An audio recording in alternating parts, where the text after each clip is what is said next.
Hello, my name is John Kingsley, and I'm here to tell you how to download, install, and use Skype. The first thing you're going to want to do is click on your favorite web browser. In this case, I'll be using Google Chrome. Once your favorite web browser is up, you're going to go up into the address bar and type in www.skype.com and hit enter. Once here, you'll see a menu bar up top. You're going to want to go to the downloads page. Once you're there, you'll notice that Skype can be downloaded on a multitude of different devices. In this case, we're only going to be concerned about the computer. So just continue to scroll down and there should be a giant green button over here. And you're going to click it to get Skype for Windows. Now it's going to download in the bottom left-hand corner over here. As the installer is downloading, feel free to surf the web or relax. Now that the Skype installer has done finished, you can click on that and it should open the installer for Skype. You want to click yes to allow the changes to the computer. And then a box like this should show up. In this case, I'm going to be using English, which is correct. There's a multitude of other languages that you can use.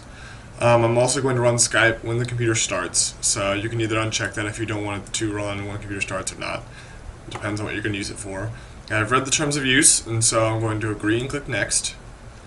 And also in this case, I'm not going to be making Bing my search engine or MSN my homepage, but if you want to do either of those, you can just leave those checked and hit continue. As Skype is installing, don't be afraid to look up some more information about it. How it works, what features it has, and so forth. After Skype has got done downloading, you're going to see this screen right here. So there should be nothing in the Skype name or the password. In this case, if you don't have an account, you're going to click on the Create an Account link, which will take you to the Skype setup page. And in this case, we're going to use, you're going to enter in your first name and your last name over here. In this case, I'm going to create a fake account with just John and then Smith, let's say, and then you'd enter in your email address here. So keeping up with John Smith at email.com, and then we're going to put it in over here again. Now it's going to say that this email doesn't exist or whatever up here, but if you put in your own email in there twice, it should work just fine. And then you would want to put in your birthday, so I'm going to make John Smith's birthday January 1st of 1990, and his gender is going to be male. He's going to be in the United States. He's going to live in Wayne, and he speaks English, and he still lives in the United States, and he plans to use Skype for personal conversations. And his Skype name is going to be, typically, once you start typing in your Skype name, it'll give you some suggestions, because there are so many John Smiths out there. Typically, like, you can either type in your own and make up whatever you want, but in this case, I'm going to take the suggestion of John Smith 72931 and put that in there. And then for whatever password you want, in this case, I'm going to use John Smith's full name and just type in John Smith. And after that is done, you're going to say you want it by email, and you would enter in the two words that are in there. So in this case, it'd be ever, and then by whatever that word is. And once you have that, you're going to hit agree and continue. After you hit the go button, this is what screen should show up next on your web browser. This is just telling you what your account is and what it looks like. From there, you're going to actually want to bring up the Skype application. Once you're there, you're going to want to type in the username. So in this case, I use john.smith72931. And then I use his password, which is just his name. And then you can choose whether to sign him in when Skype starts or just sign him in and you just create an account. Also, you can create an account through Microsoft or through Facebook, and that's another option that you guys can do. But I'm not going to show you that. I'm just kind of showing you how to create an account in Skype alone.